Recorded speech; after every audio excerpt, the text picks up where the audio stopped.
feel like I need to improve my microphone volume.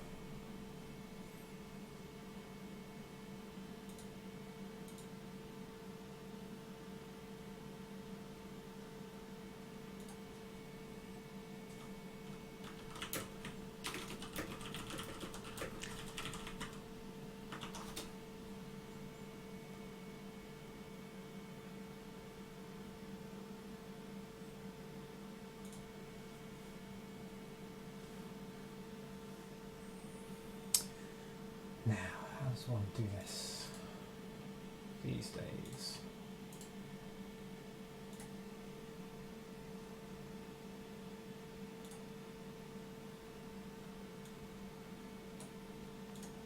This is the microphone, right? Is it working? Apparently it's working.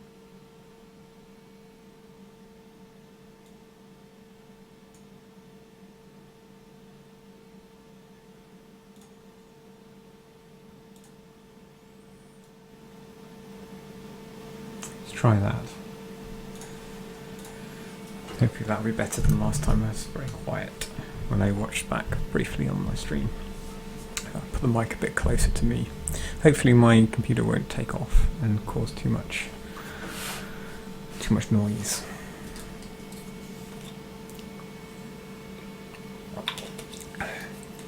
Right, I don't have a lot of time to stream tonight.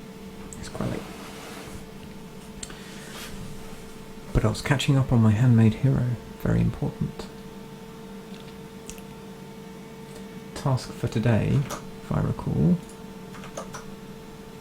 is to do some more work on the watch window and to get the unions working. Let's just check where we are.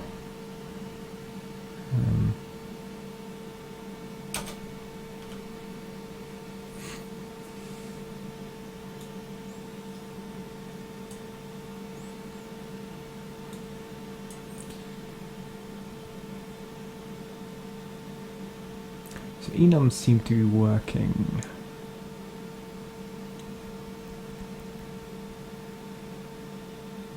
Pretty much. Just check that the values are all setting.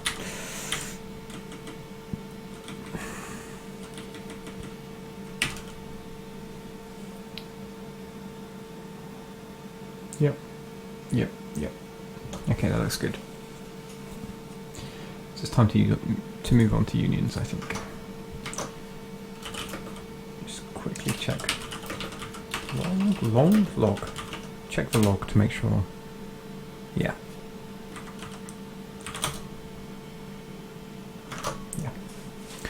Right, so today it will be more work to pull the union information in. I would think it should be pretty similar to the way that the structs are being done.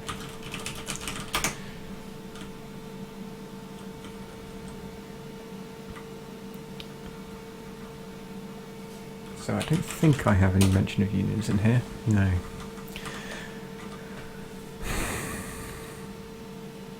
I think I need a union layout because I need to be able to, as the debugger, know whether I'm a struct or a union, or whether I'm looking at a struct or a union. So that's one thing which definitely needs to go in. As for this code here, the real difference, let me just bring up my debug information dump again. In fact, if I split this and I put a union on one side of the screen, that's my union. Put a structure on the other side. That's actually, they're both on the same page. It's pretty handy.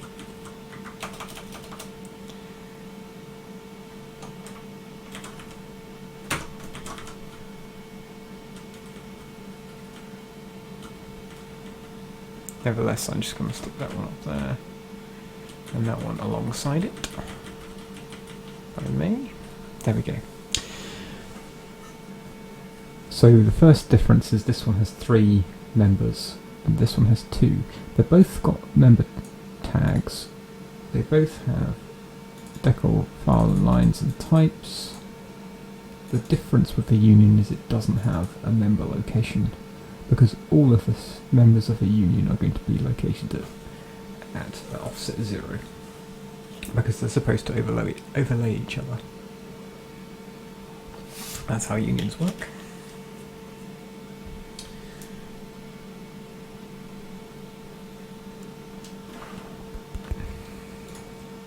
So it feels like the code for these are going to be very, very similar.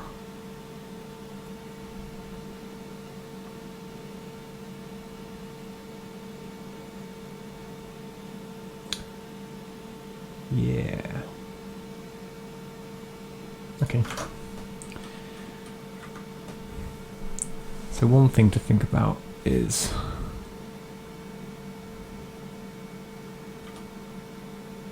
I mentioned last time that I thought that enums also are kind of similar.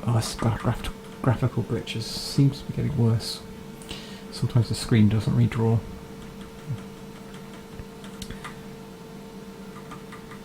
So in enumerations, end up going through like all of the child members, and in structs we do the same, but we do slightly different things. Now in unions, again, we're going to need to do the same thing.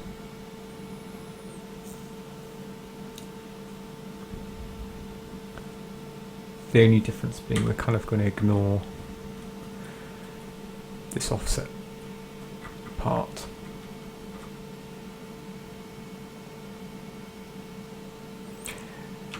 So my thought process here is trying to decide between just duplicating this tag type here, just putting union type, I think that's what it's called, right? Yeah, union type, have it fall through so that these are just basically the same. And then in here, whenever I need to do something that's different, I just put a little if statement around it. And that's two places: one where we set the layout, and two where we do this piece here, where it sets the offset information. Those are the only two differences. Now, that's only worthwhile, I think, because of this chunk of code here that does all the iteration. Now the alternative would be to just repeat all this code, but because I would then pull out this into a function call of some kind, it'll be so small that the duplication would just be the differences between the two.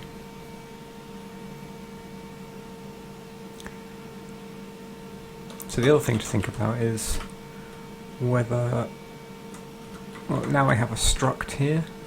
It's a debug type struct. Do I want a debug type union, or do I want to name this one union or struct? I'm not sure.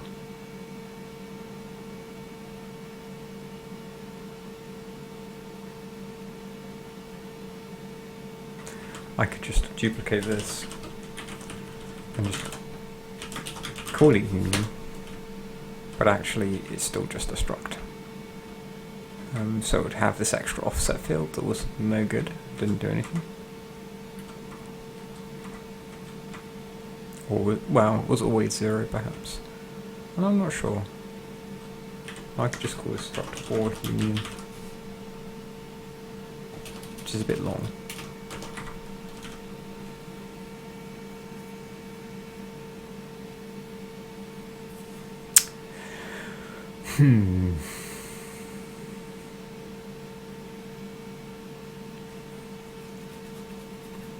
So if I were to pull out this chunk as a function, what would it look like?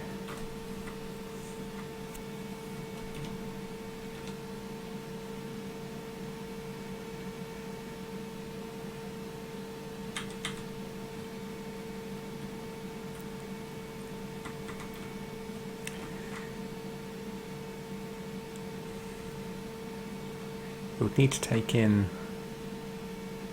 like a member count or a count of some kind, which we could work out with this child count. Then it would go through each one and it would pull out the individual, and then this whole chunk underneath where it's pulling the information out would be the custom part.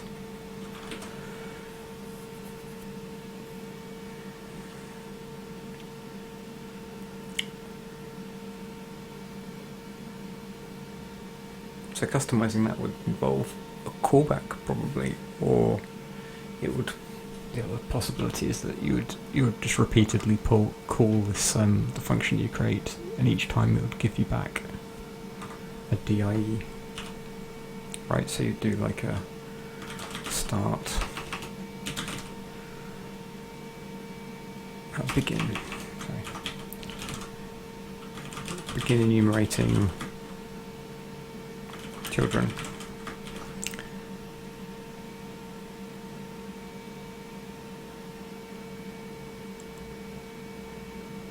You to pass in your DIE.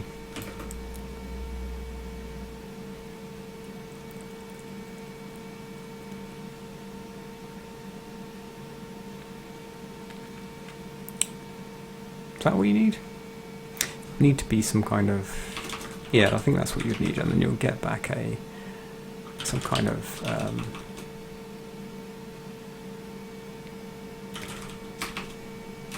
debug enumeration on the iterator.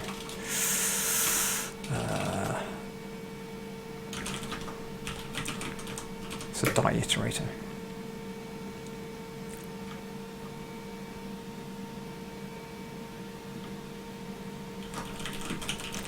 I'm having a naming fail at the moment. And then you would be like while iterator enumerate get next child or something.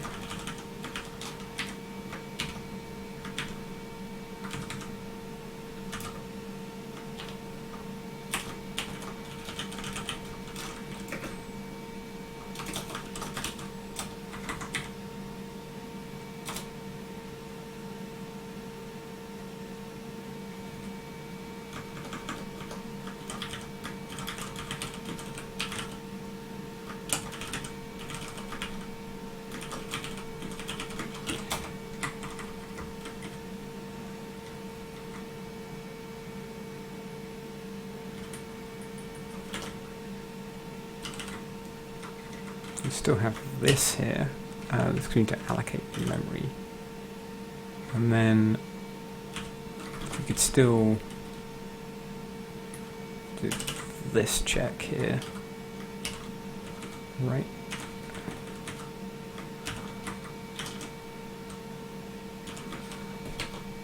And that would get rid of all of this stuff. But then you would call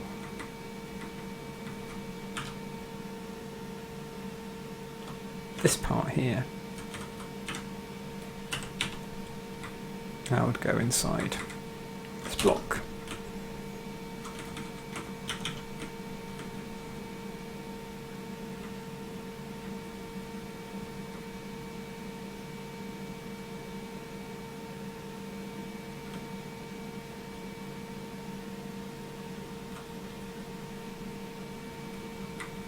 You still need this as well to get the member out.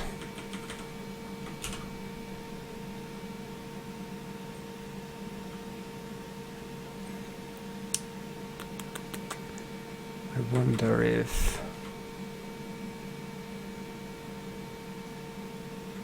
I could put the index in here as well.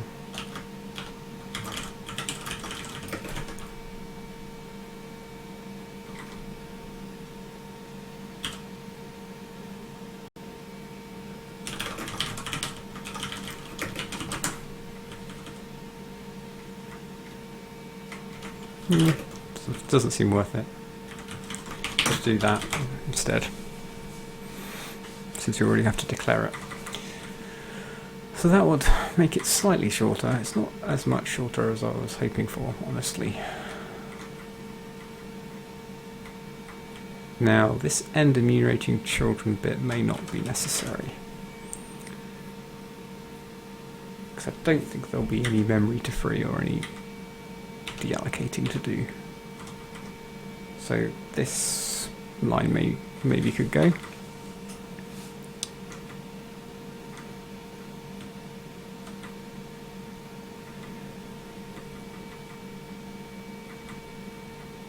Let's see how this would look for the enum code.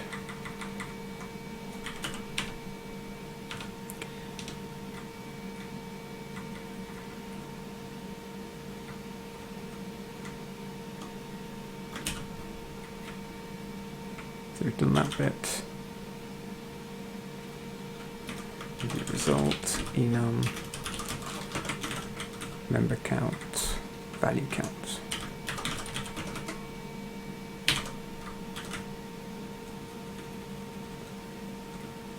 So apparently I'm going to spend the stream refactoring. That's the thing that I clearly want to do. Grab this out. Yeah. Boop. That'll be the same. This will be the value index. We still need a. I didn't allocate a child DIE, did I?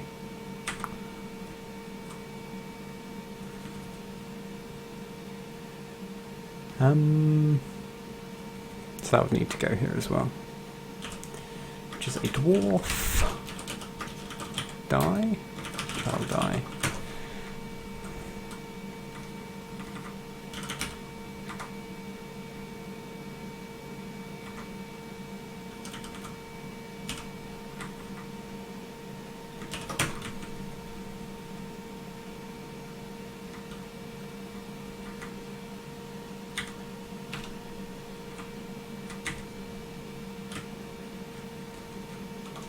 Grab this bit, stick it in here.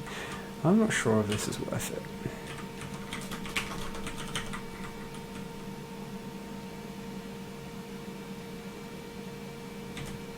Let's see what do we do down here. So this whole bit here.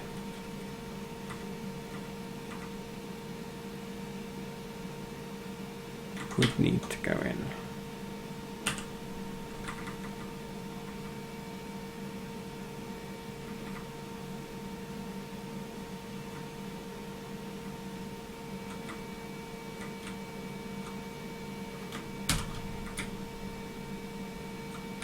Actually quite a lot of it.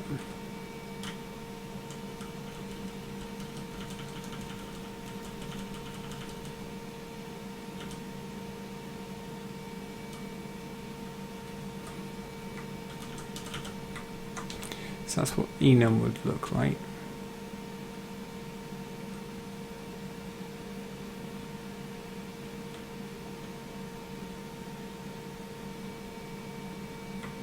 And this would just be getting rid of really just this bit here.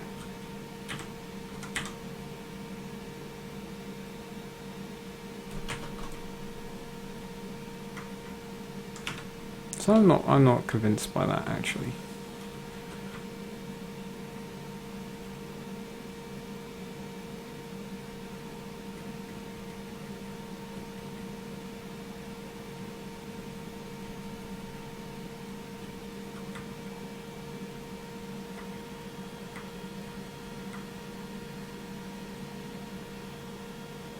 I'm considering.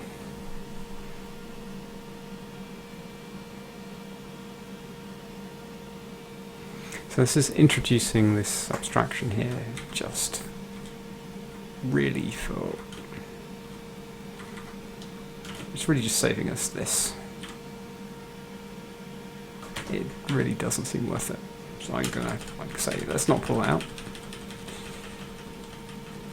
There's another way to pull it out that's more efficient. Like, I'm not sure I want to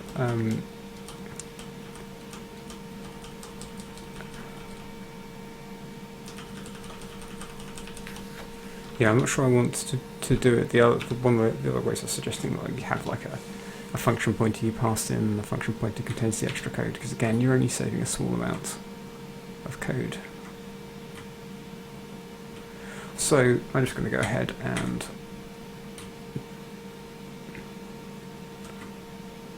duplicate this.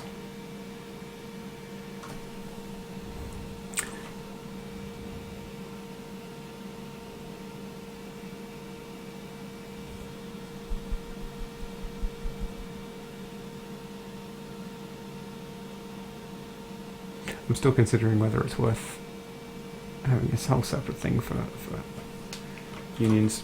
I think it's not. I think there's savings to be had here.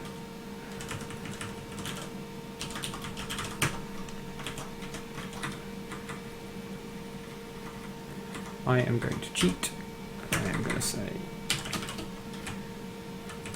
that this is really just a union, and we're always switching on tag.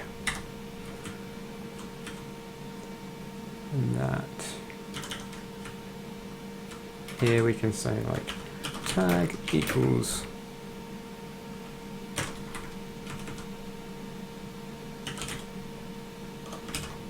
this structure, then do that. Make it a type layout structure, otherwise make it a type layout union.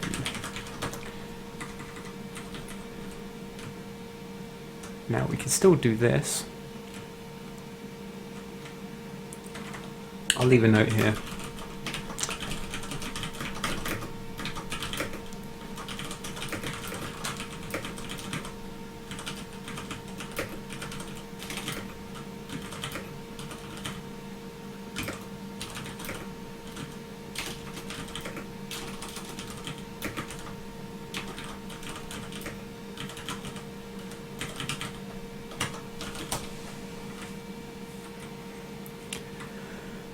That's fine, we've got that.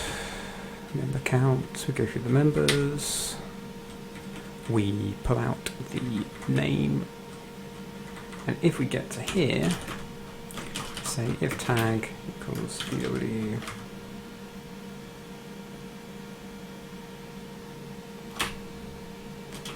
tag, oh that was lag, DW tag. This is where my double equals get broken. There we go. So if we're a structure, then do this stuff. Otherwise, do not do this stuff.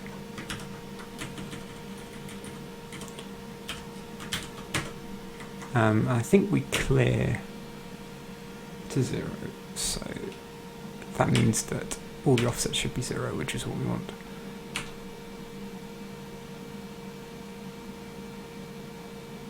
Yes, there's a mem set up here. So that really should be unions.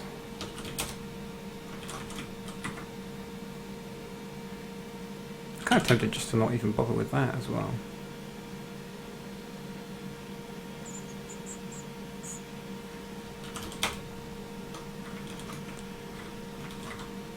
Just leave a note up here as well, saying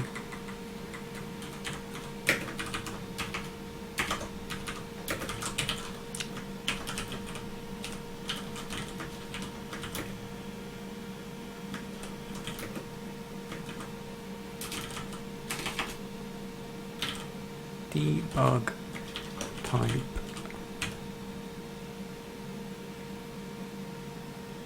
structure.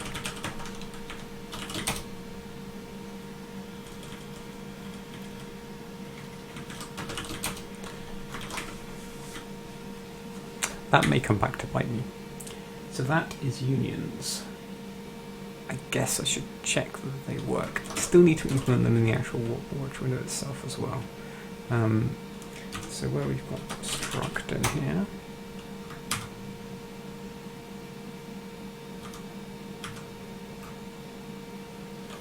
I feel like I should just be able to say union. You go through, display all the members, think it's going to be the same.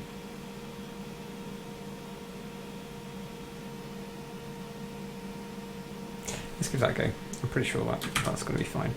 There will need to be separate formatting between a union and a struct, so you can tell the difference in the UI. But you probably want to show all the different views of that. Like, if it's got an integer and a char, you'll want to see both formatted both ways.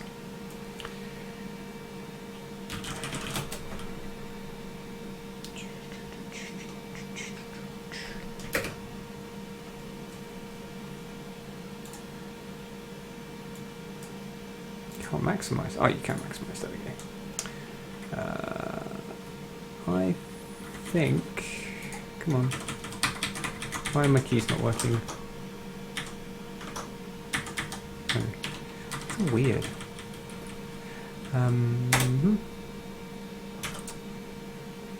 So now we've got some unions of things. That looks much better than it did before. This was just like a 0x0 before, I think. Where do we set up these unions? Okay, let's put some breaks in here. So union of things is currently some ridiculously big value. Step over it, and they're both 1.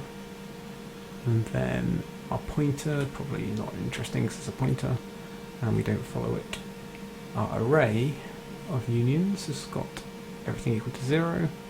If we step through, I think we can see each individual element being set. Interesting. Yes, they're both set to 2, and this one they'll both be set to 4. Excellent. Cool, so that seems to be working just as I would have expected. So the next thing to do, I can probably tick that off. Unions. Tick. Let's do it in black. Let's do it in black. Blackish. Function pointers. Now, that's the only thing that's left that is not at least working in some sense, I think. Before we need to go on to actually making them look better. Probably a good time for a check-in. So that's actually really quick. If I hadn't spent all that time trying to refactor something, that was not worth it. The actual change is relatively small. What else did I change? Drake.h and Drake.cpp. I should probably clean out these other differences as well. Okay, I'm gonna clean out my whole thing. What did I even have in here?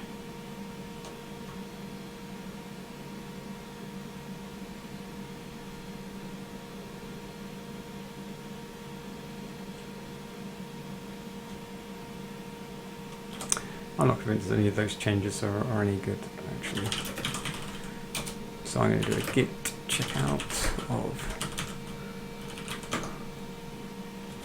that.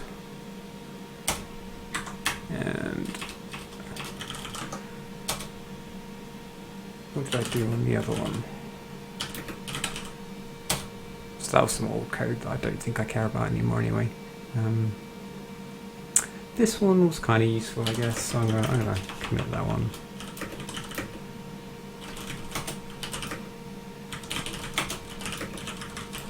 Oh, I changed lots of things in the other files.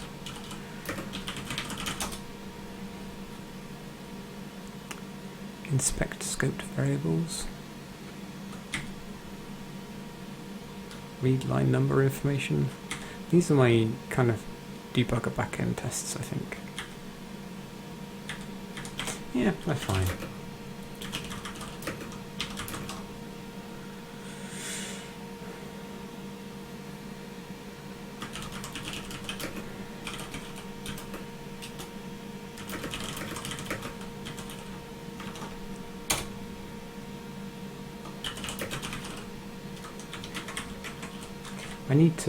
seriously need to alias GTI to Git, because I type that all the time. I did it just then,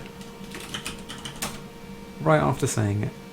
Okay, that's all good stuff. Now I can just do git commit -m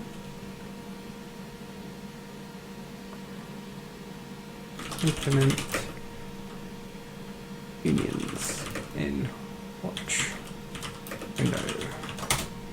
Okay, it's getting really hot, so I'm going to open a window.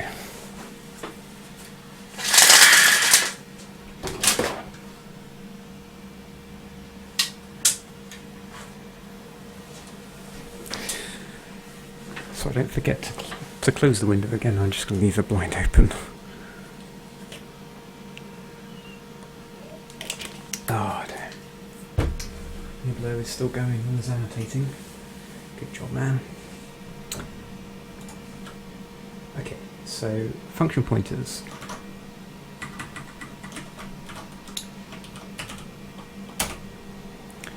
What do we have in the way of function pointers? So, if I recall, there was a type inside this debug information called something like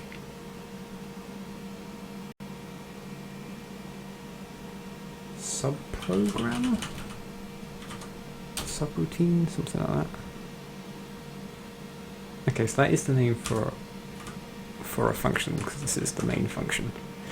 But function pointers appear to not use that name. They use... Okay, so they're just variables, but the type that they point to... No, not the type. How can I tell this is a function pointer?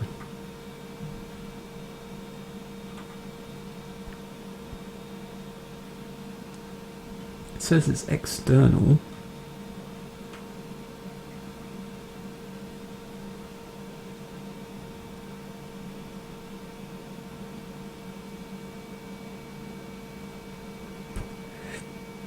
And its type is pointer.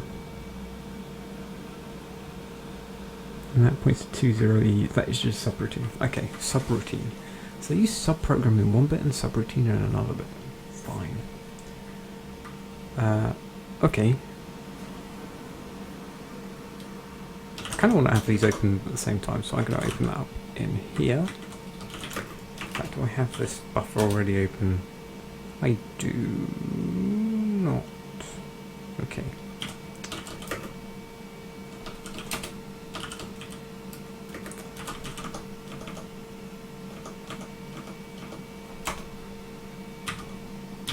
Subroutine. Okay. So these are the relevant entries. They're all at the same level. So there's no children involved in this one. So the pointer type is going to be dealt with normally. I would also like to see what that external is referring to. So do I have that on here? I have to start Firefox. Always a bit painful because I have many tabs. Many. Oh, it's actually not that bad compared to what I normally have. This is not too many tabs. But smallest.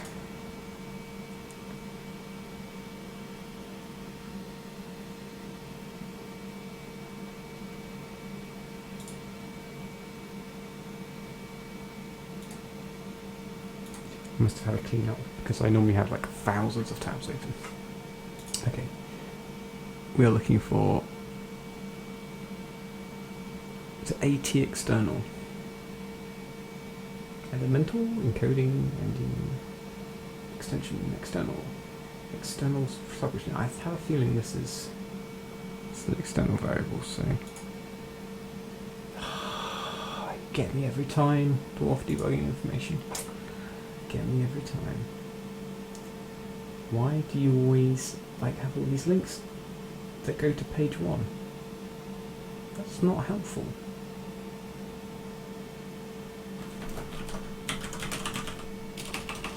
External variable.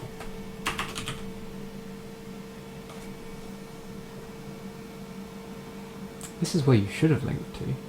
Page 69. A DWAT external attribute, a flag, if the name of the variable is visible outside of the enclosing compilation unit. Okay. Fine.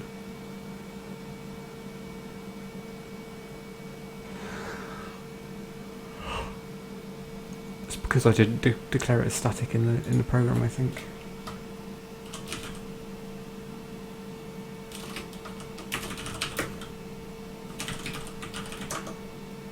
Just check that. Yeah, if I'd made this static, I don't think that flag would be there. But, well, I just wanted to understand what that flag was for. Now I think I'm happy with that. I want to write the code that is going to understand a subroutine type.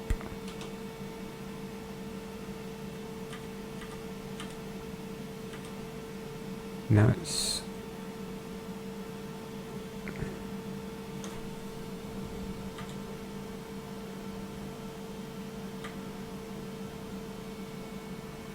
it does have another type referenced under it.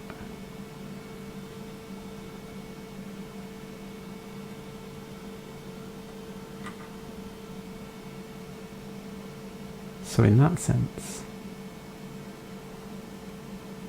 it's more than just a name and a size, this variable.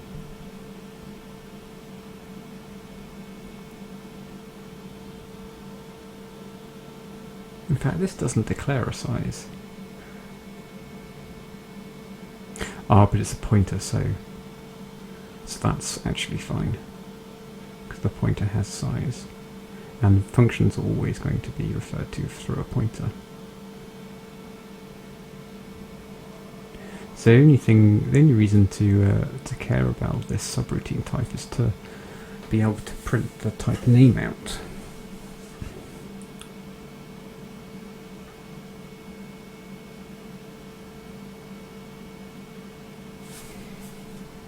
Because when you do a pointer here,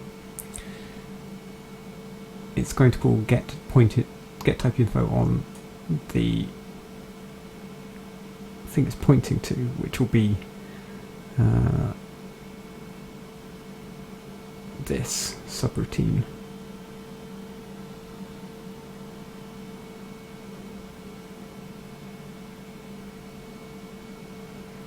So this is going to, is it going to assert or something?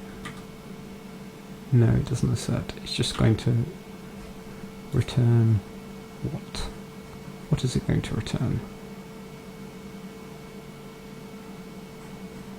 It's going to return unknown, I think, which is what it does right now. Okay, because that's the default name here. But what we want it to do is return like a proper function pointer declaration, but because this function pointer doesn't declare any arguments, I think, yeah, because it's got a void in the box here, can't see how to do the parameters, so I might just create another one of these. So the reason I did this is because then I could assign main to it, but I think I want to put something like char int in there.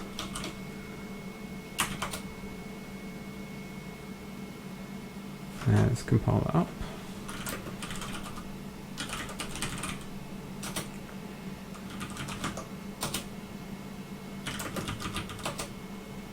Let's run.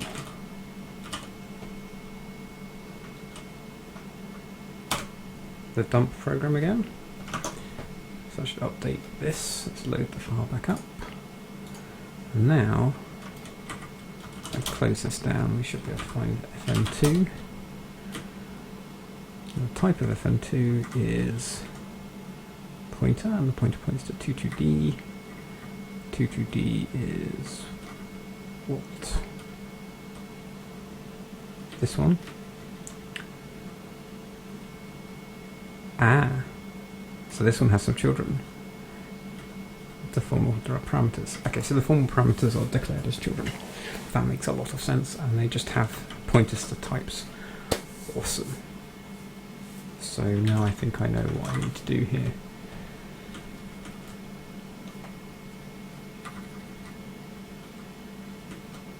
Which is to do case DW tag subroutine type.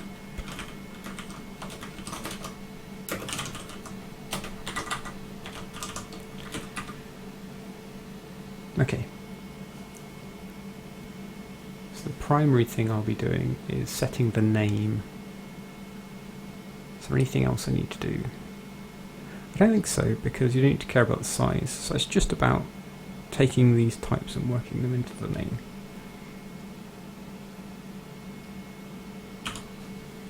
Just so it doesn't come up with unknown. Likewise over here.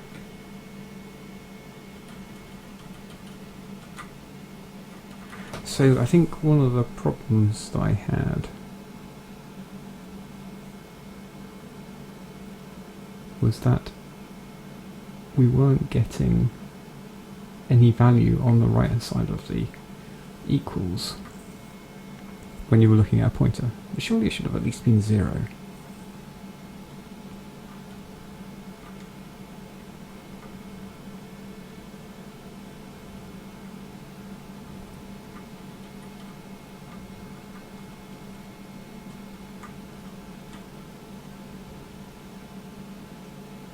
I'm not really sure why that wasn't coming up with something.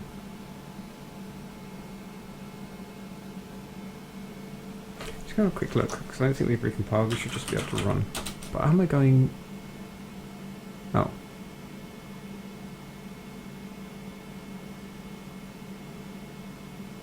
What happened there? I think it's maybe the change I made to the file.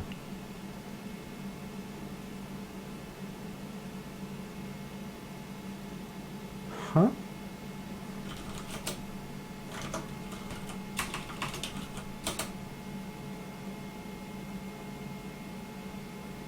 (1707) Assert that you can get a name.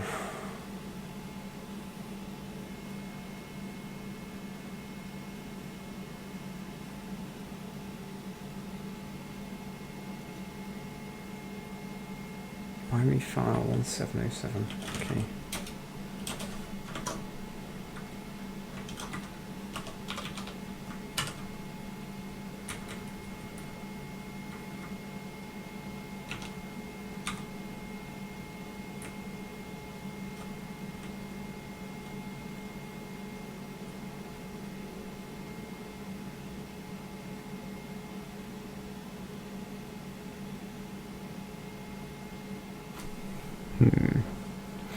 Oh, I know what this is.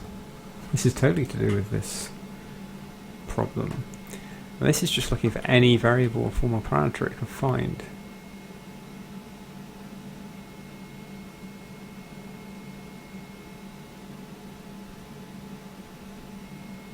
And it's saying it must be named. But actually, these formal parameters are not the same type of formal parameters that we had before.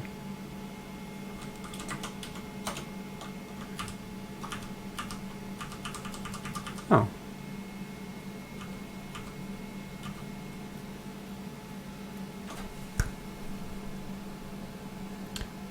I don't think that there are any functions in here that have formal parameters, but if there were, they would probably have names.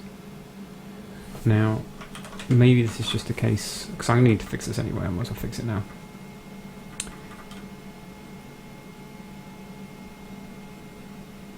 Probably the case that these need to be ignored. Yeah, I think they need to be ignored because they're not in a lexical block.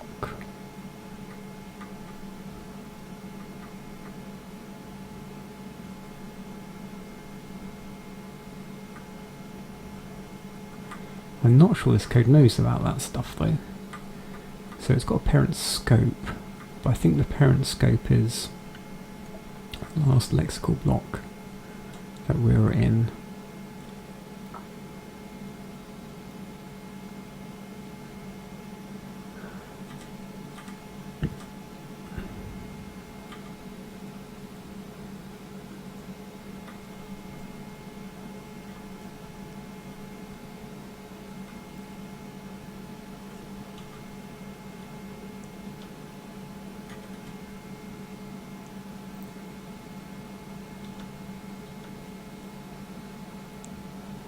I can't remember how this code works anymore. It's been a month or so since I wrote it.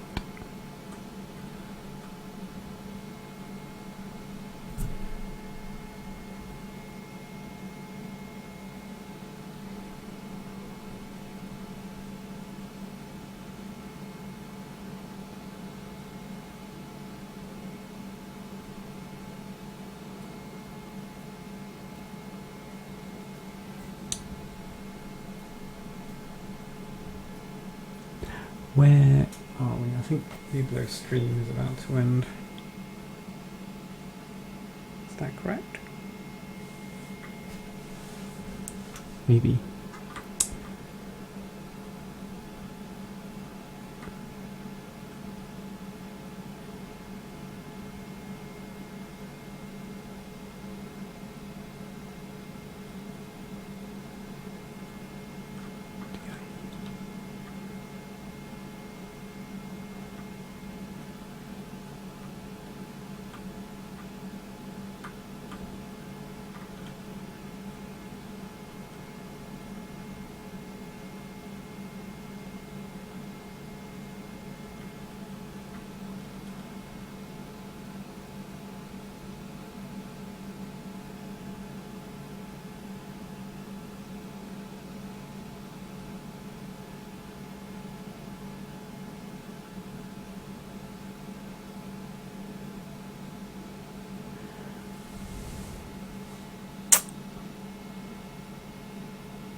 Yeah, so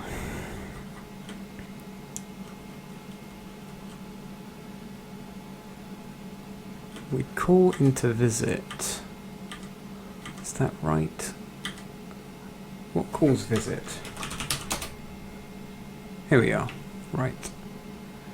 So we're in the main bulk of code. We decide we would like to take the whole of the debug information and visit every node and call process scopes on every node. Okay, so what does visit do?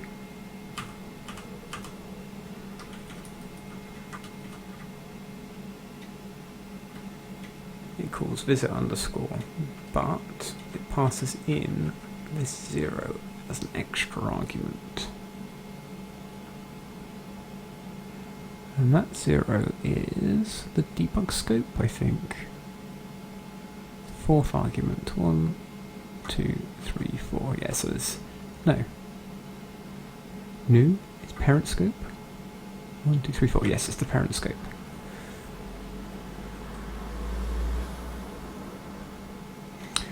So when you process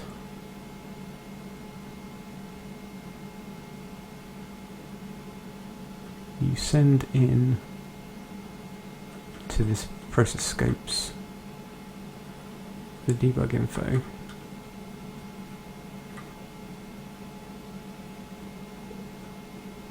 The arena, DWARF handle, and importantly the DIE.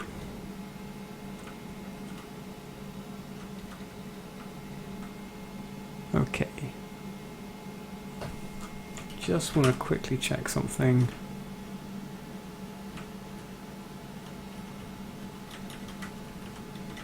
This DIE. What is this DIE?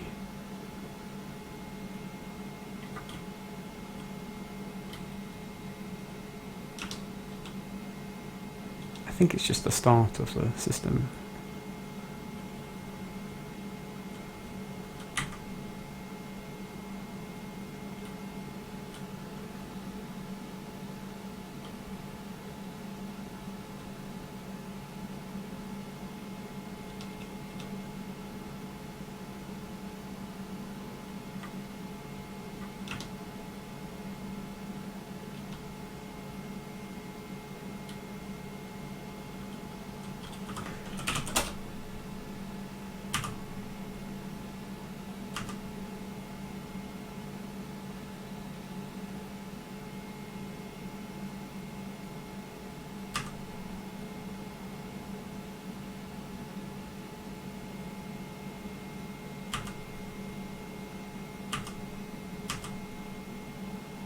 Yep. Okay, so it's just the compilation units. That's like the first entry for this compilation unit. I'm only doing one compilation unit at the moment, which I will need to fix at some point. So visit calls into that. So we're literally going through each debug entry. And each time we find a debug entry, get its tag. If it's a variable or formal parameter, we do a bunch of stuff. If it has an address range, this is going to imply it's some kind of lexical block or similar, something which has code in it. Then we're going to record the extents of those code, and that's going to be returned as the current scope. In like as a linked list of, no, it's going to be a tree, is it, of scopes? Yeah. It's going to be a tree of scopes that we generate from traversing this. And we also have a look at the frame base for any functions that were inside. Save those away. They, I think, get set into the scope, yeah. So if it's a scope with a frame base, then that's recorded.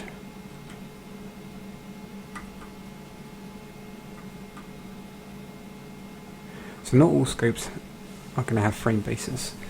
So lexical blocks don't have frame bases, but functions do.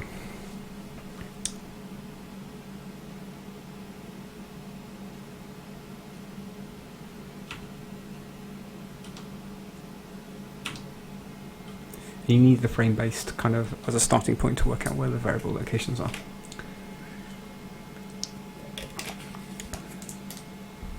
So here the problem is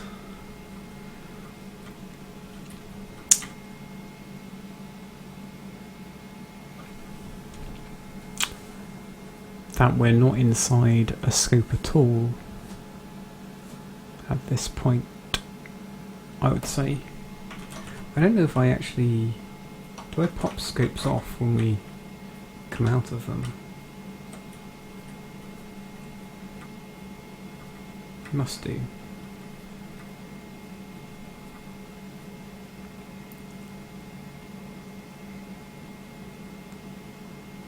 So when you return a scope up to here,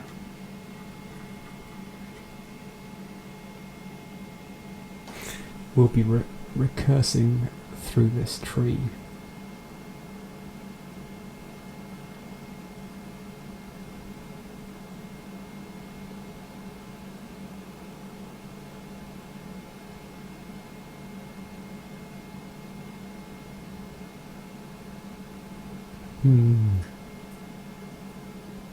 I think we'll have a scope equal to 0 if we're not inside any blocks.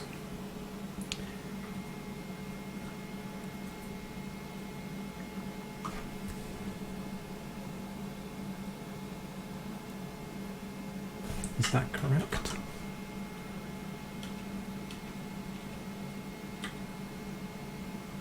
Yeah, but unfortunately normal functions also have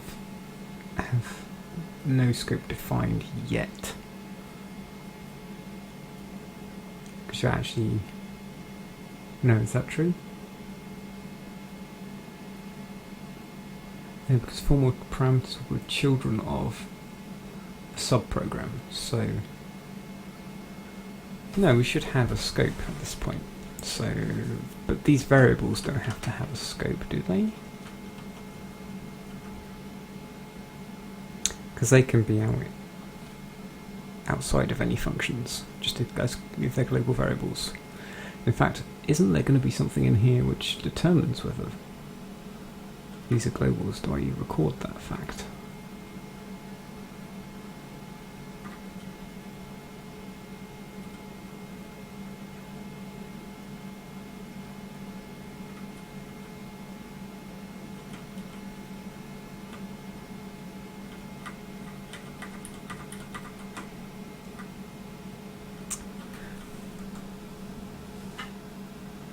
So when we crash, we crash here.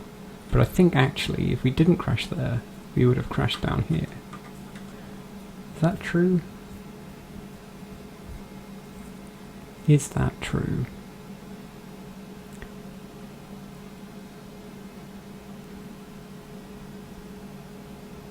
Maybe that's not true, because what about global variables?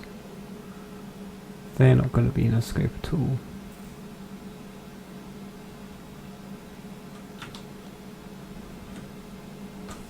Let's just check that, because fm is a global variable, right? And that is at level 1. So it's going to come under the compile unit. And the compile unit has low high PC. That means everything is going to be in a scope, even if it's just the compilation unit scope. So I can't say that it's... Yeah, so if the parent scope of a variable is the compilation unit, then that means it's a global variable, or a static file variable maybe.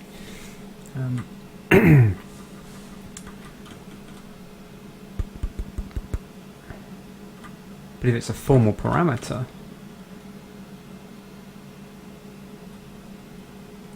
with the scope being the compilation unit, that means it must be a prototype or a function pointer. But I think there was something in here that said when something was a prototype. So if we go to subroutine type, it says AT prototype. Now I'm guessing that this means that its parameters don't need to have names.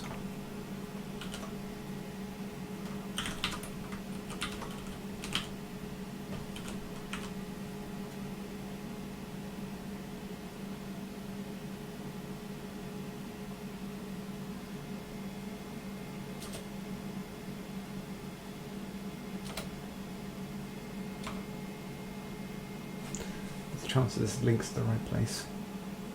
Oh, it does. Or a link somewhere. That links somewhere as well. A subroutine entry declared with a function prototype style declaration may have a prototype attribute. Well, that's all it says.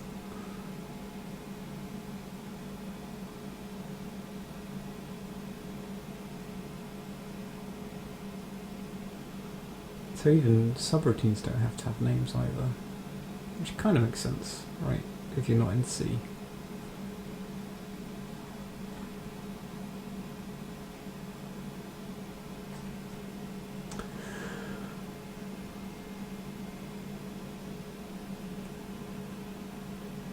The unspecified parameters of a variable parameter list are represented by debugging information with unspecified parameters.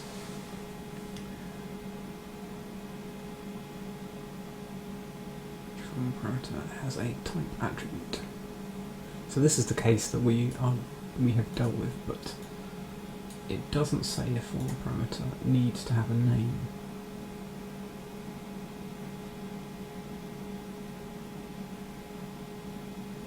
May have the following attributes.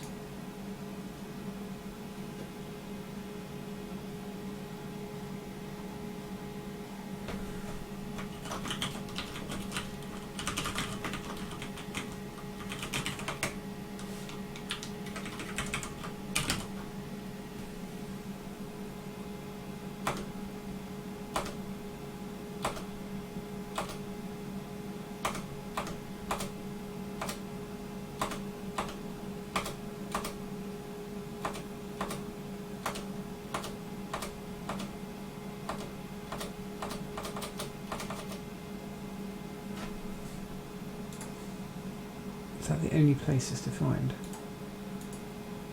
Maybe not.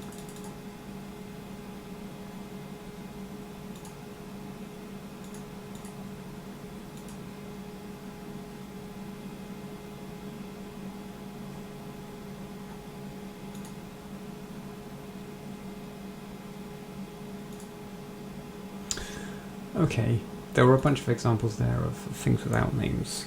I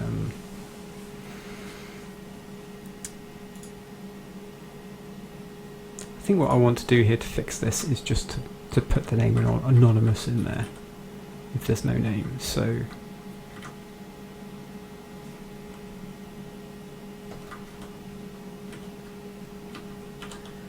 just do if we've got a name. In fact, if we don't have a name is what we want to say here. Then we'll give the name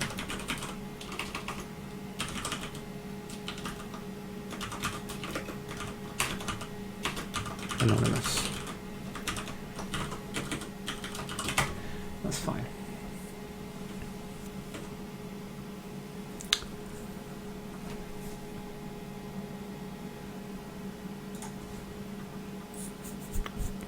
But we're still going to have a problem, I think. So what else happens? We get the type information for this. So we have type information even if we don't have a name. Location information? We don't have location information, do we? Oh, we've lost Miblo, he's gone. He's finished streaming. So I will turn my camera back on. And I can remove this here. And you can see how I've got the microphone right next to my face so that you can hear me for a change. Maybe I can put it over here. Now I can't see the screen. That's no good. There, over there. Now you can't see me. Maybe I'll move the camera. The problem I have with moving the camera pointing at me is that my screen is really high because it's mounted to the wall. And ooh, it's caught on something. So you can see the screen is mounted to the wall, which means you'll be looking down on me, which is fine, I guess. You can look down on me, but you'll see the top of my nose mainly.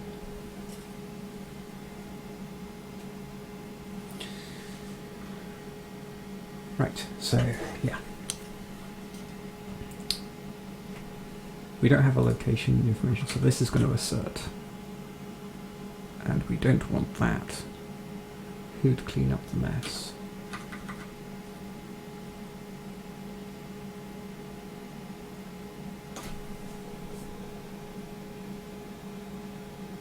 I don't think we really want to add this to the variable list, because it's not a variable in that case. In fact, we don't really want to be in here at all for formal parameters that are of this type.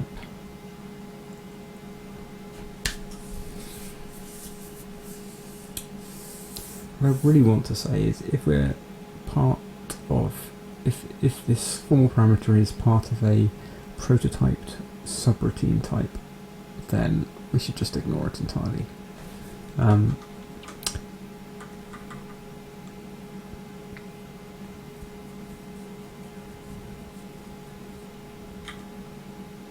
But what's the best way to do that?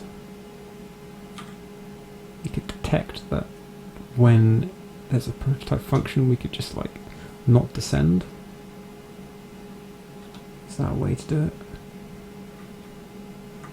That would require this not to be run. But this doesn't look at anything to do with the result of the process function that gets called. Right?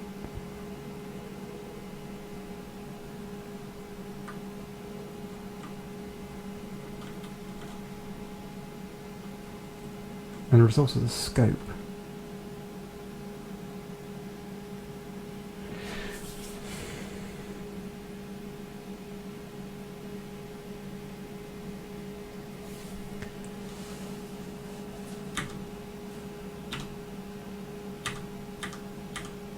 If we could mark in the scope,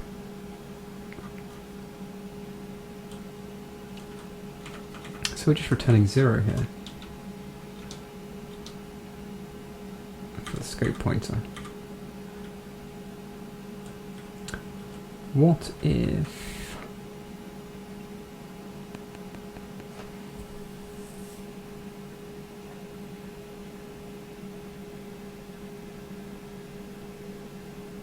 I'm thinking some bad thoughts here. I'm thinking like if we return 1, which is probably also not a valid pointer, then that would give us a value we can use to say, unless you don't recurse any further. The alternative is to remember that we're inside a prototype function some other way, so that when we come in here we can just say, oh, you know, if we're inside a prototype function, stop. But I don't want to produce a scope, because scopes have like semantic meaning outside of this function.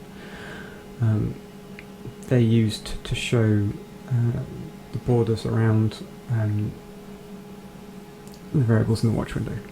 Those borders represent different nested scopes. And I don't want to produce a bogus scope.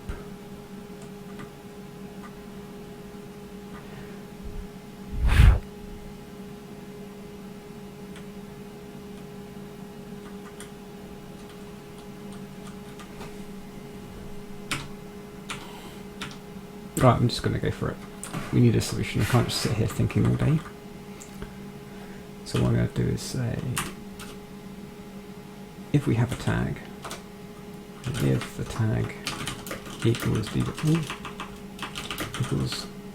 tag, what did I call it? What was it called?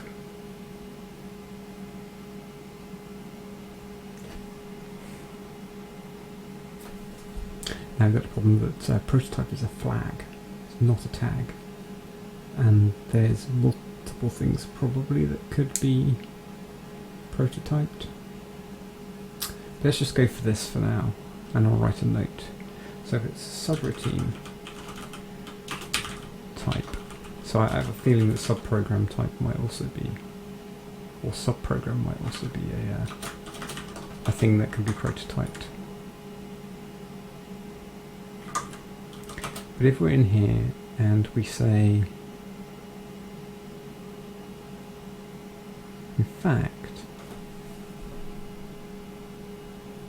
if we're defining the type of a subroutine, here's a good question. Oh, there's another one up here. Oh, that's because that's the FN and the FN2. What I'm thinking is like, what type does main have?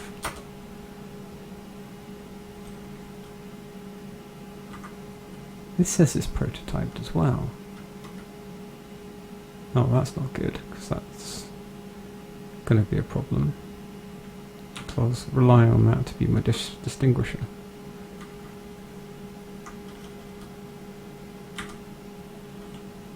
Oh, that's a pain. So things that are not prototypes can still have prototyped on them.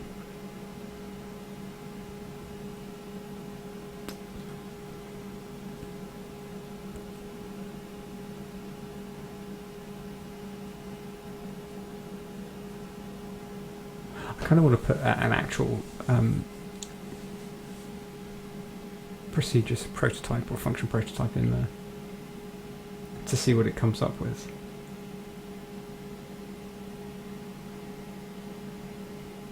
Right, I'm going to do this first. So if we have a subroutine type, let's just bail.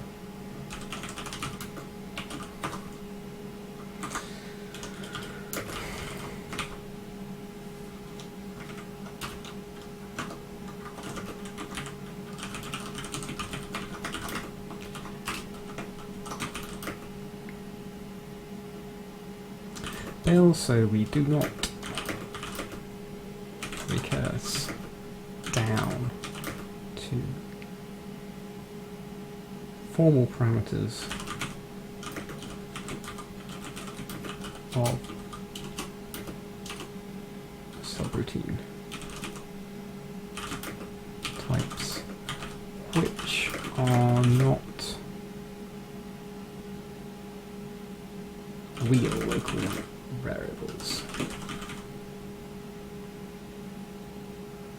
Use magic pointer 1 to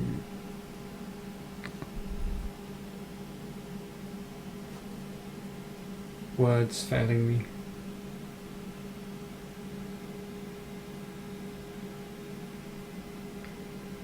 Indicate. I hate it when I can't remember words, the right word for something. Not to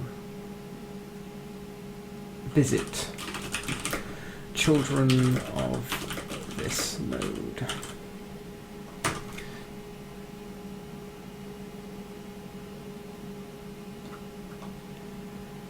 I'm going to put to do in here, find a more elegant way to avoid this problem. So I feel like there should be a better way. So here, if scope not equal to 1, then do all this stuff.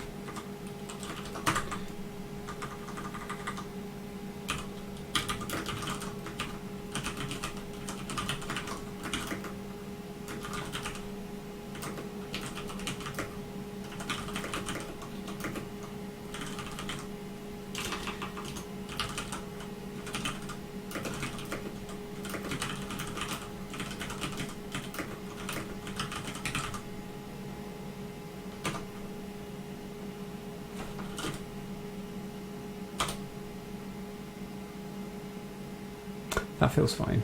That feels like it should fix the problem. However, I was in the middle of another change when I was doing that, which was subroutine type, I think.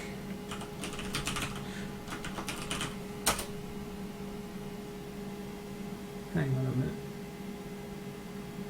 Let's do that.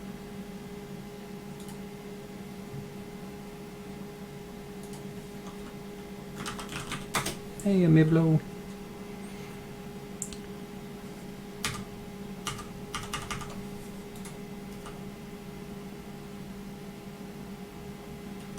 So I think this is fine actually, it's not going to cause any problems just having an empty case statement there. There's no default for this switch.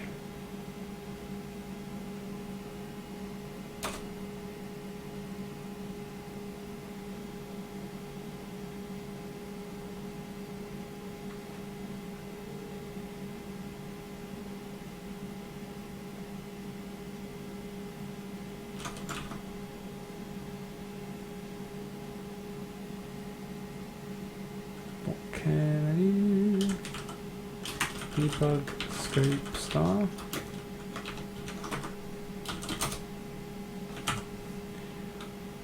Typing type forms.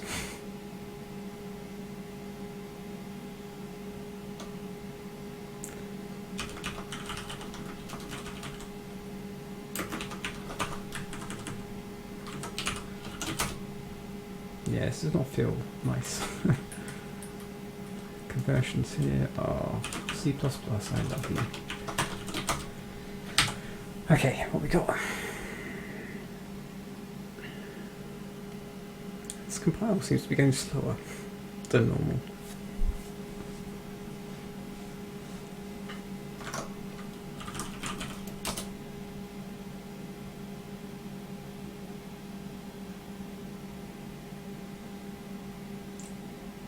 Hello, Tefron34. So, are you working on a Linux game? Why you are making a debugger?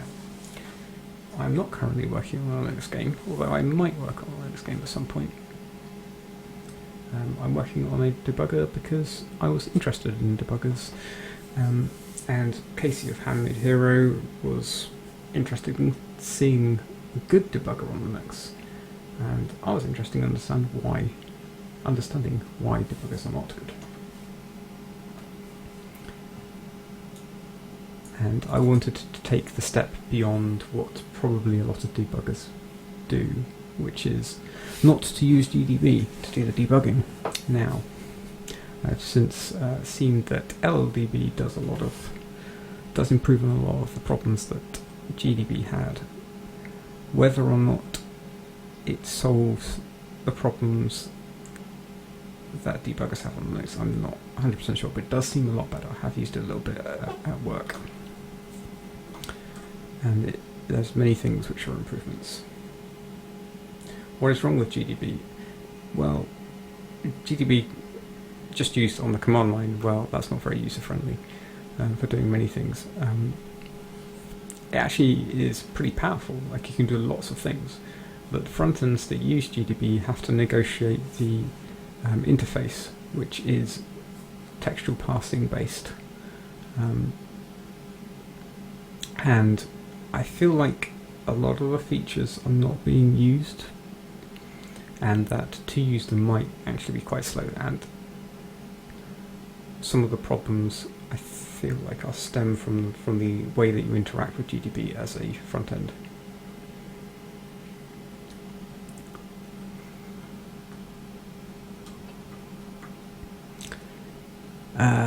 What was I doing? Guess I'm going to check this works.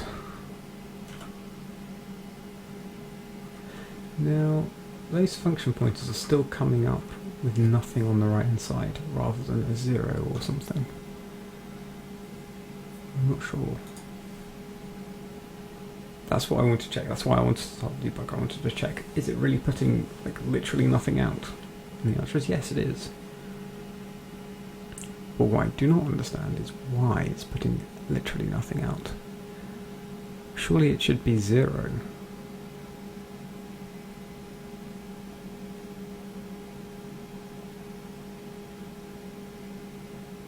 So you want a GUI for it then instead of a terminal? Well, yes, I do want to have a GUI for it, but that's not the main reason that I'm doing it, because there are GUIs. There's many GUI debuggers for Linux already.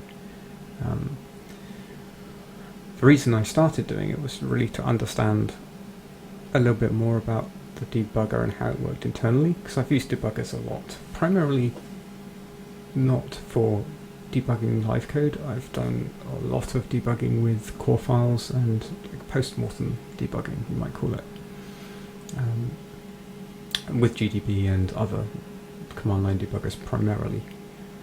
Because when you're doing the core file analysis, I don't think it's so important to have a graphical debugger, but when you're live debugging, it is really a lot easier to use a graphical GUI, graphical UI. But yeah, I was just trying to understand things better, and I had this kind of hypothesis that the reason why some of the debuggers are not so good is because the back end was GDB, and someone else I know called Miguel had done some experiments with that seemed to confirm that suspicion. So I've continued to work on the debugger backend to see whether or not I can get a working prototype that solves some of the problems. And one of the problems that you have in the existing debuggers, including actually Visual Studio, as far as Miguel's tests have shown, is that when you have a particular set of nested scopes with variables of the same name, then it can't distinguish between them on most debuggers, despite the fact that GDB can actually distinguish between them.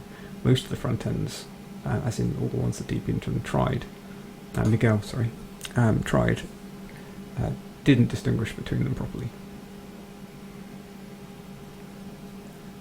And it turns out if you want to distinguish between them in GDB, there's a bit of legwork to be done, because you need to run lots of different commands a number of different commands to establish which is which.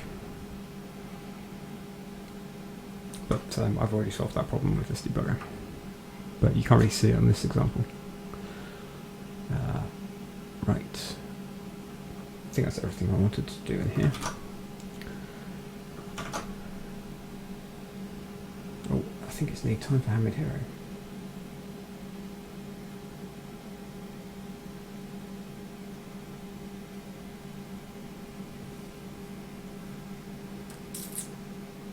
but I don't think it started yet. No.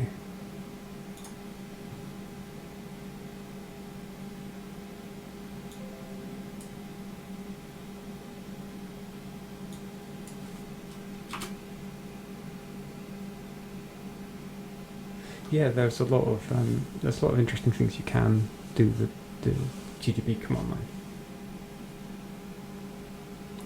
but just the ability to be able to do many of the things that you can do with the graphical interface, I think, is kind of useful. I don't like to give up. I mean, even with some of the extended terminal support that you can get with various wrappers for GDB. Anyway, I was doing something. I think I would like to understand why this isn't coming out correctly.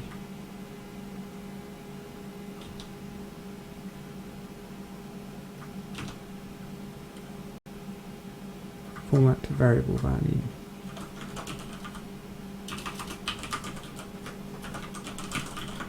I feel like this isn't even getting called, actually.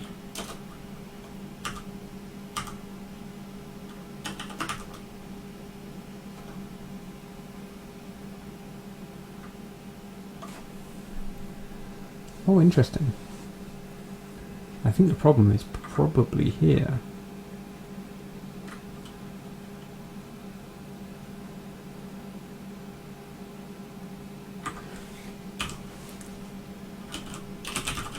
Time for some debug logging.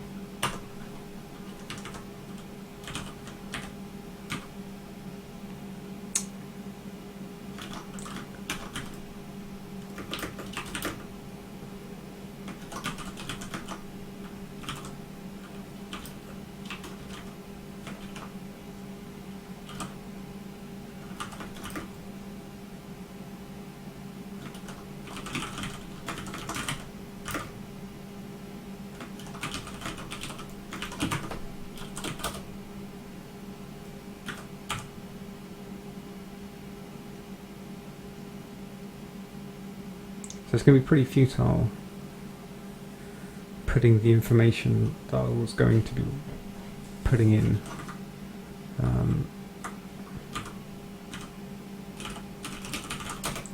Like this stuff. It's going to be pretty futile to implement this case statement if I don't know whether we're even getting location information for these types of variables.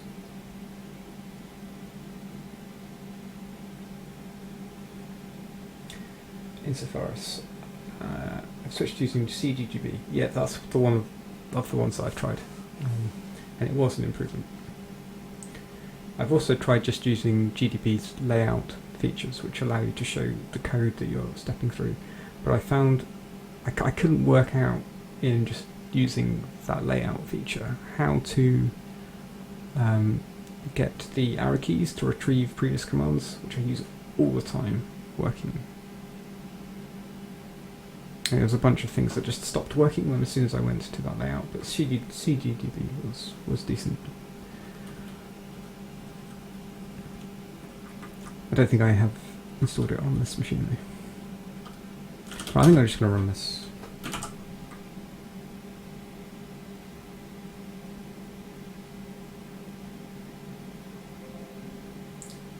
Maybe I have to object, you're laying it on a little bit thick there with it.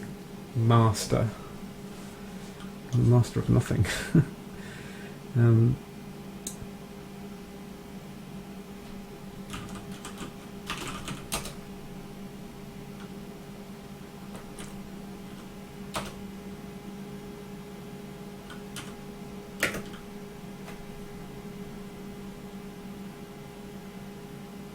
Okay. I find it amusing actually. I'm running a bunch of tests every time I move the cursor as well. It's testing my DWARF debug expression analyzer. That's what this testing done stuff is. Now, somewhere in here, I'm hoping to see FN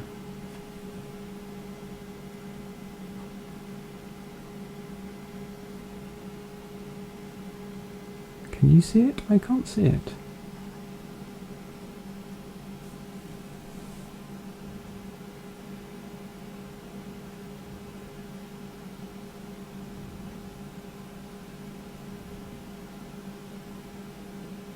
I think it'll be for array of enums, is that there?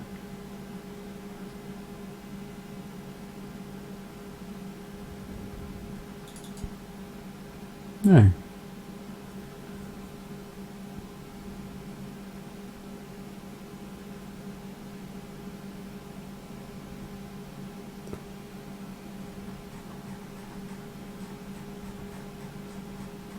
That's curious.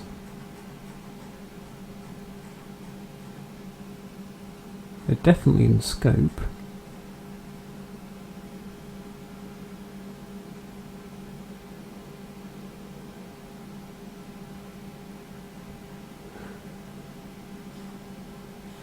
So that's telling me it's not even getting to that part of the code.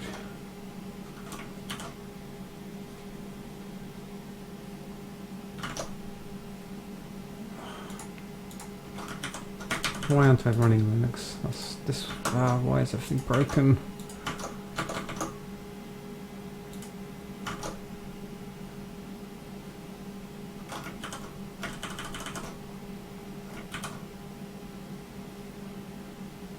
Everything else has disappeared. My keyboard has stopped responding.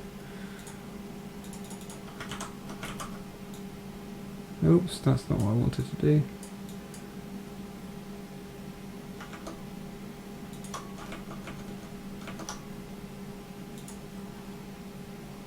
It's not happy.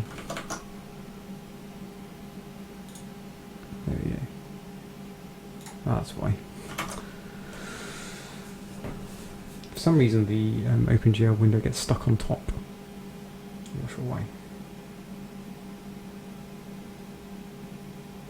Yeah, as far as that's it. The layout next stuff.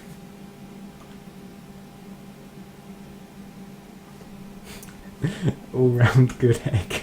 Oh man. Do I have the permission to change these things? Right, so I don't think we've been getting in here. And I think the reason probably is because we're not in a function scope. So it's printing out the name. That's what's going on. It's printing out the name and the variable type. But then it's not allowing it to print this stuff out because in here we need to find a function scope with an expression length that isn't 0. And that's just not true, right? This is an assumption that this variable is a local variable, because you need to know what the frame base is to work out the location of a local variable. But for global or file scope variables, you don't need to know the frame base because they are all in static locations that are like either absolute memory pointers or they will be pointers relative to the start of the relocatable library in which they're loaded. So yeah, I think it's just a matter of not being able to see the values of global variables, which is not something I think I've tested.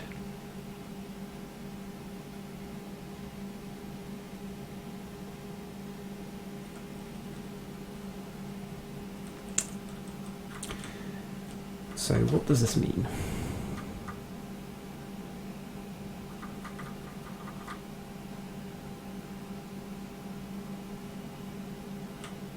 It means I should have an else statement here, right? Or maybe I just need to move this function scope question inside here.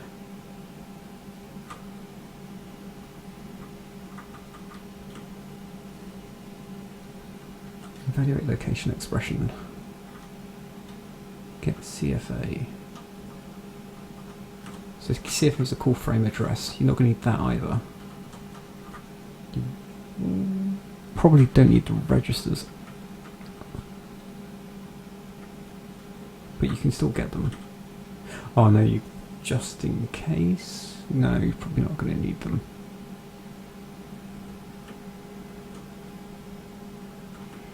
So this CFA is probably going to come up as nothing on these lines of code, right? Is that right? What does get CFA for do? Completely forgotten. What's in here?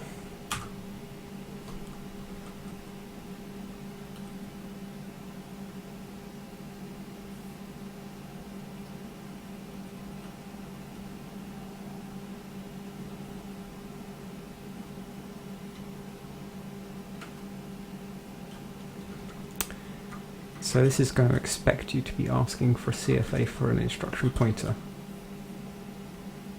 which is fine, that works. You're going to get a call from address for the current instruction, because there's always going to be a current instruction.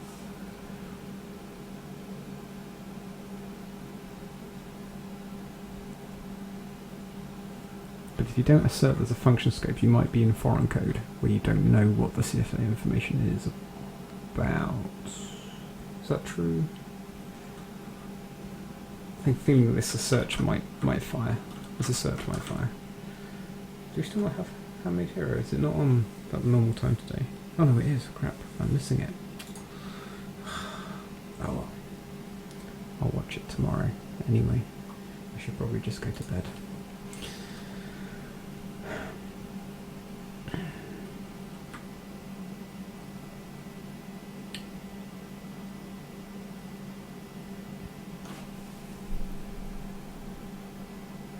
I think I'm going to give this a go though.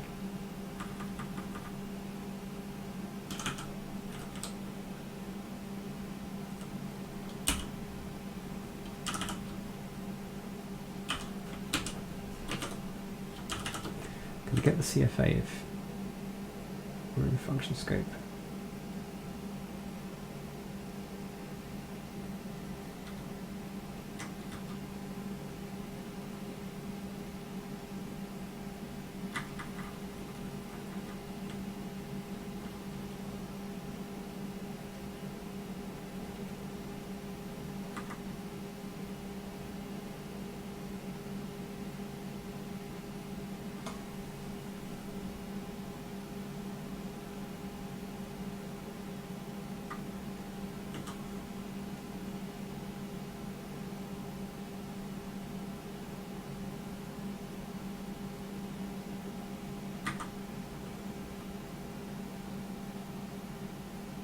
I don't know, I think maybe I could just delete this and see whether it works.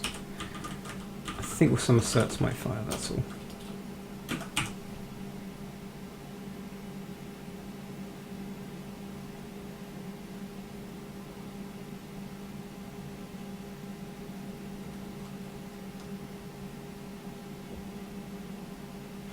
I'm going to have trouble here actually. That's not going to work. So we need to, at the very least,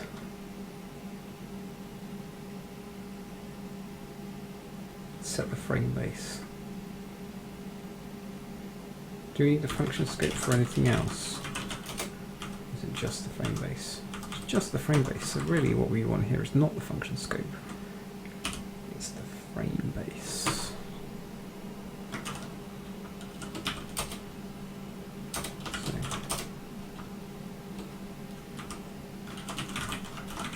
What type is that? It's a debug location.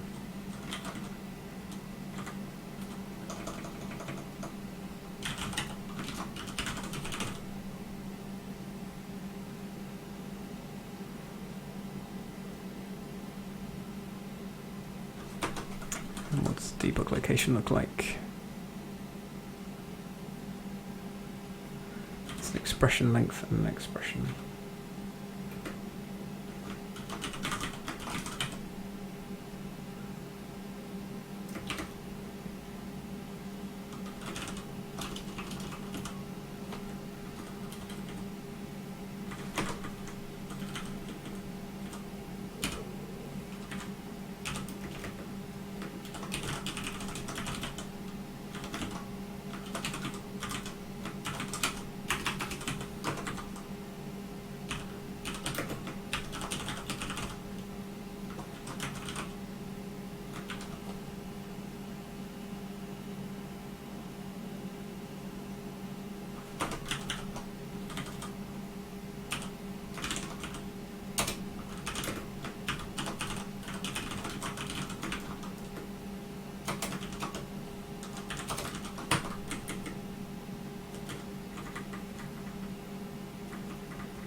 try and make this as clean as I can. We'll set it to be 0 length, 0 pointer, and each time we find a scope, we'll set it to that. And once we get to a non-existent... No, we can't do that because that might... Can't do it that way around. Let's do it that way around.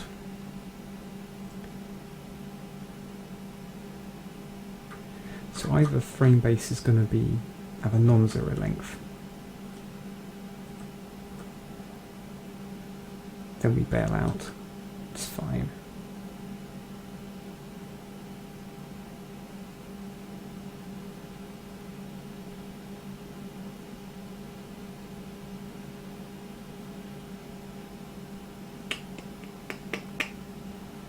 That's not going to be right, is it? It's going to be one behind. I do need this. Problem is, function scope could be 0.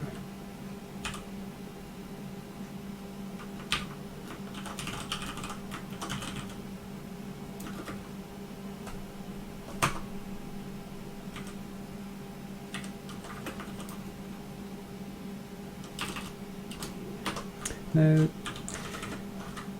Sometimes I don't like value types. I need to go back to this.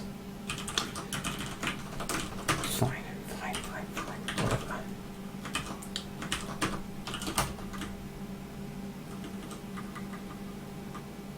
And here.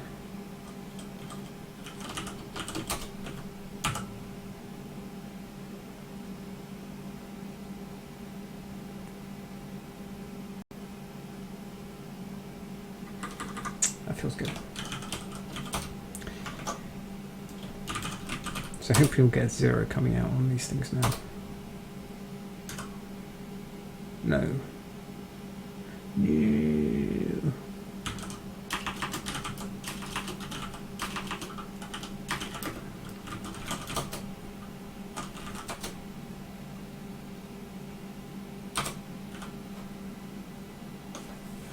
This is an error in the DWARF expression evaluation code.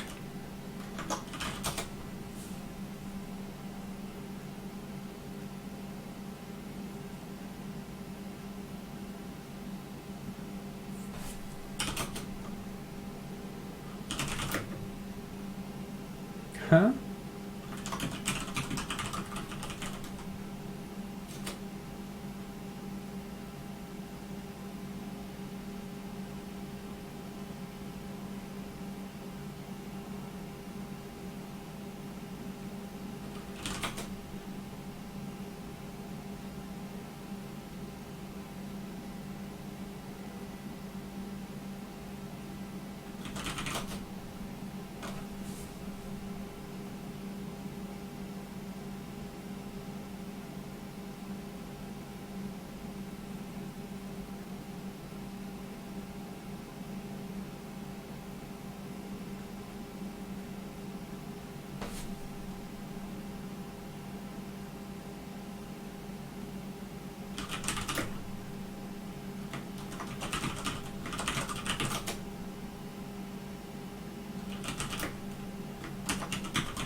Okay, so we have an expression. Which byte are we evaluating?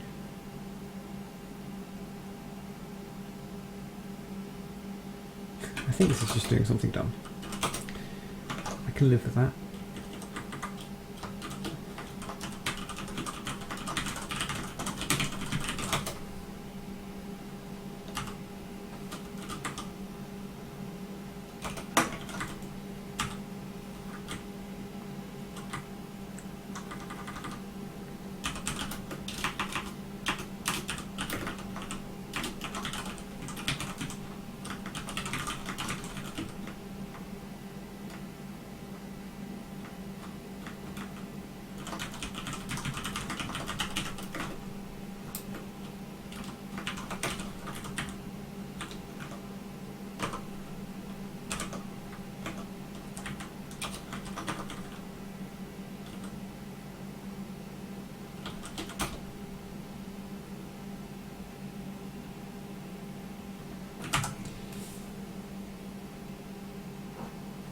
So this is just being dumb. It was always trying to evaluate the expression. What am I doing?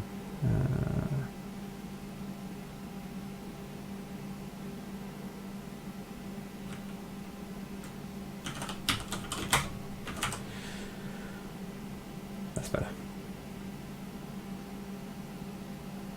Even if the frame base was not a valid expression, then it was still trying to evaluate it.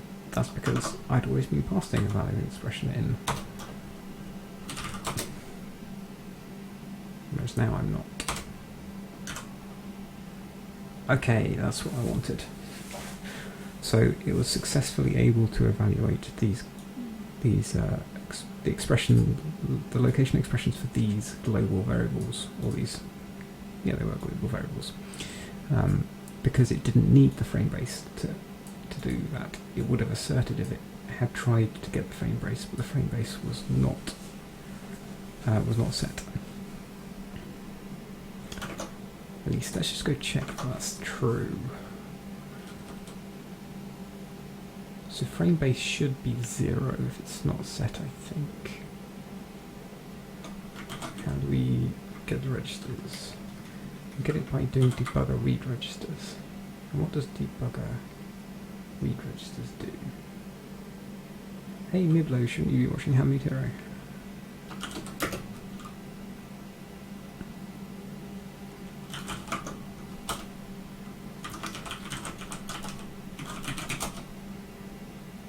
Okay, so it's going to set it to 0. So the frame base pointer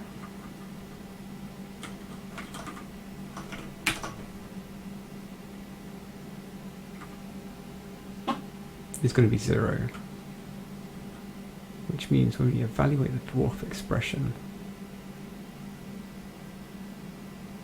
which we do up here,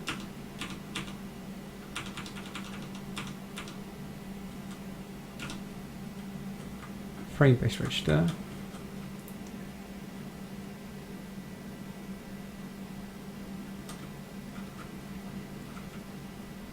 it's going to add an offset on.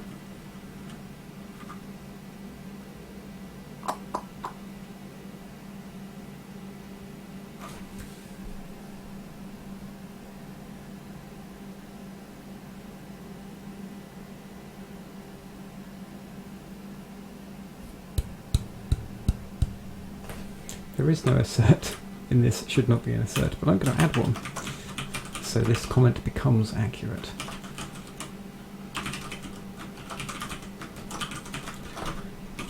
It should have been asserting that, I think. I guess there's a possibility. No, the frame base should never be 0. So what we should really do is, like, instead of this assert, we should be giving an error that we pass forward that says, alright, you're trying to evaluate something, but for some reason there's no, that needs a frame base, but for some reason you don't have one, and just like fail out of that operation. But we're just going to crash because I haven't worked out how messages are going to appear yet.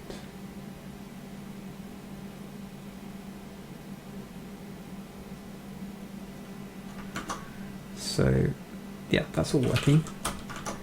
The next thing to do, now it's printing 0, is to get it to print. Why is it printing 0? Shouldn't it be printing 0x0? Oh no, I don't put 0x on pointers. Okay, so it's printing out the pointer values correctly, but it's still not got the type there. Is that correct? Is that what I mean? Yeah, so this type is still not giving a signature of a method or a function. So that's the thing to fix next, which was the bit I was about to do.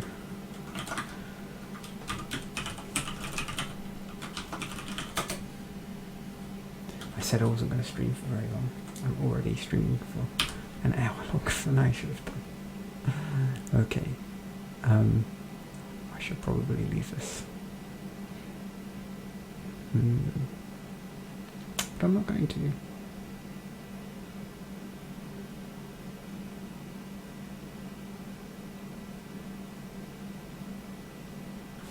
I need to set the layout to something.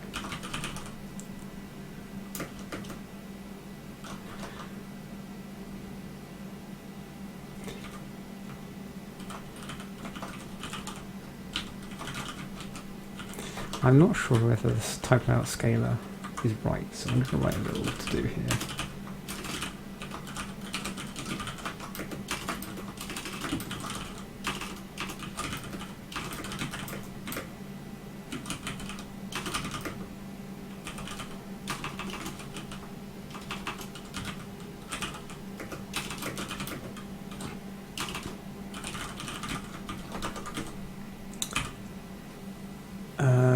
The main thing we want to do here is set the name. That's right. Yeah, it's only the name we really care about because that's what's going to be passed up to the pointer.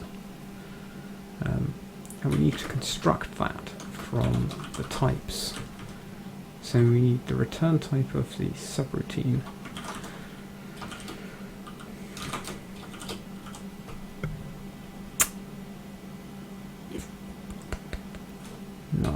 Here. No, that's not the right one. 19. At the bottom.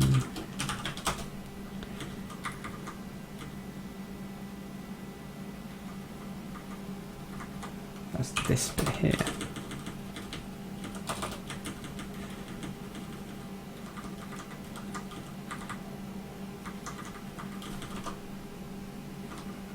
So actually on it now, we just need to read the type, our return type.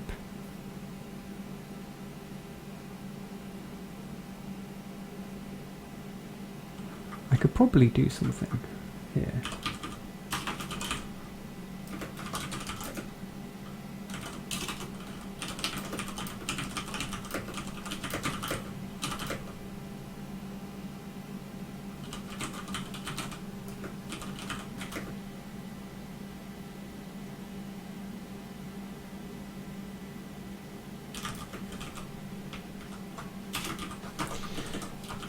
So what I'm going to do now is I'm going to encode like all the parameter and return type information into a string, which is not good if I actually want to use it for something, which I very likely will. So I probably will need to have a special layout for functions.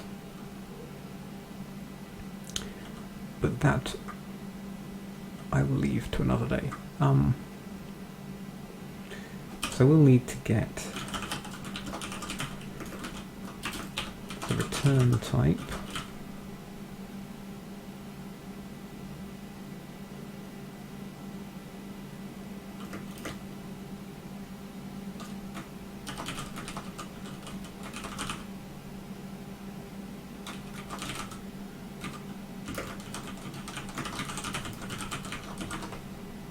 I'm just going to check something here.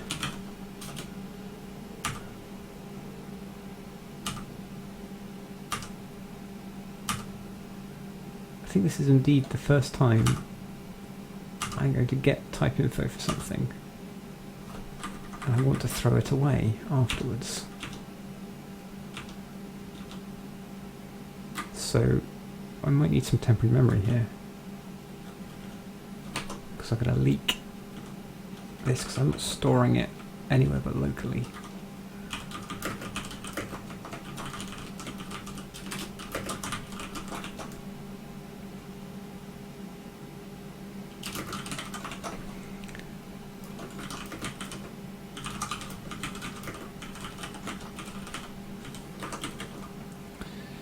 So we need the return type. This is a simple way to start, is just to do return type name.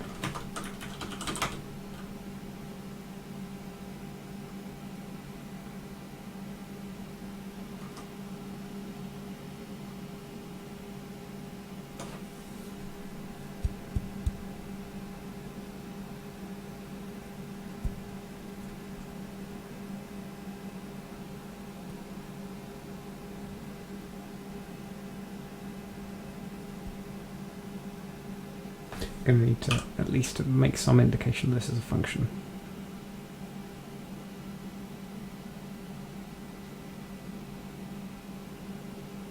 To do that, I'll need to allocate.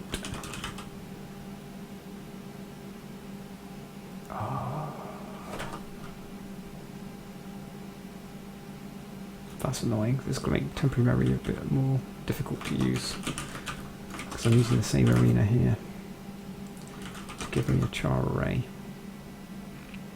It's going to be strlen of return type name long +1.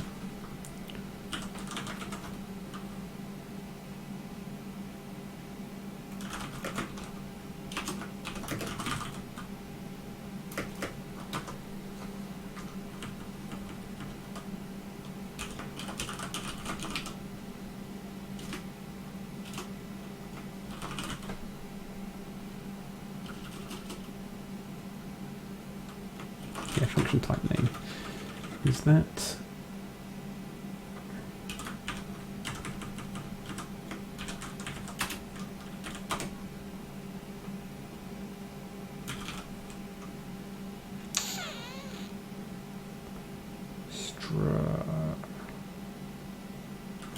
Copy.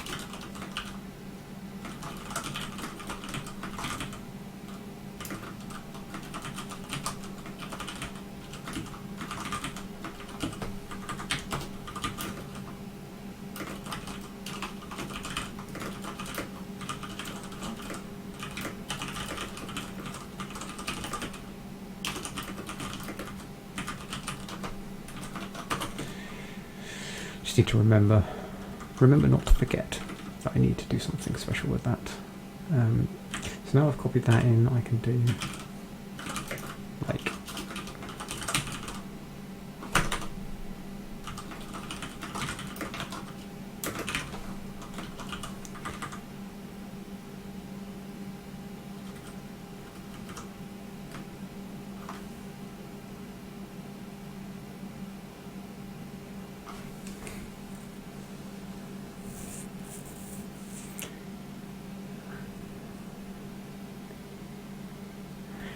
writing this properly is kind of annoying because the name needs to kind of be substituted in here, name of the variable.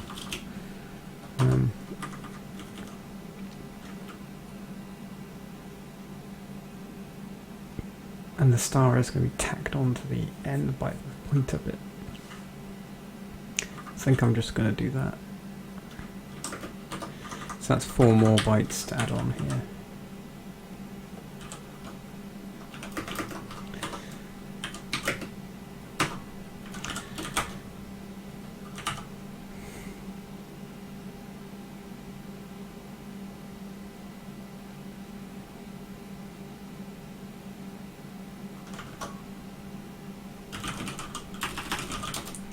Might have to leave this half done, getting tired.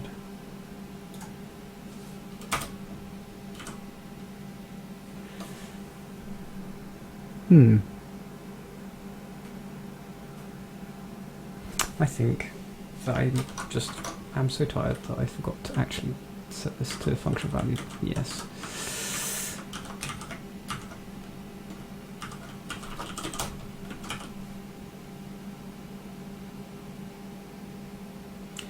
Right, I'm definitely heading to bed after this.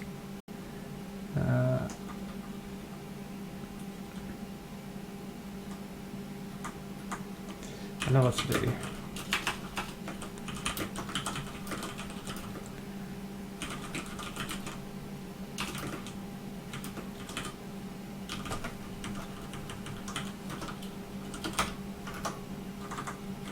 Just want to see this working. There we go. Oh, didn't need the extra space, I think.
maybe do slightly different formatting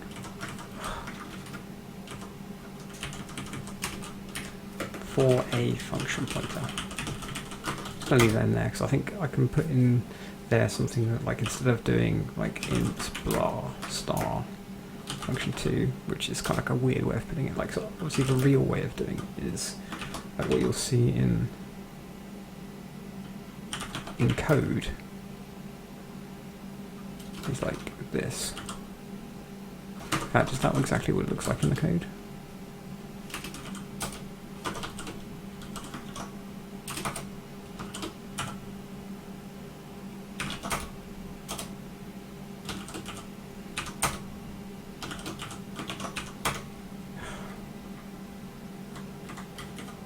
Pretty much.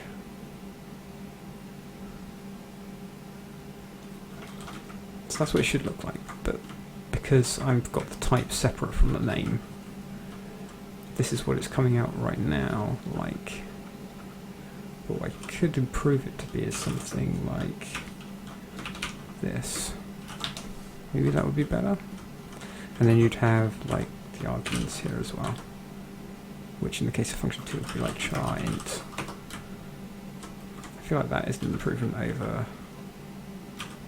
I don't know, char int. So this is improvement, and this is what the code looked.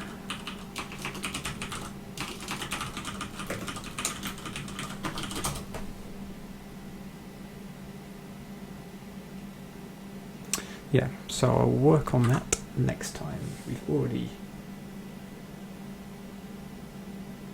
done half of this number 3 though. I think it's time for bed. I'll be watching Handmade Hero tomorrow, I imagine. So goodbye.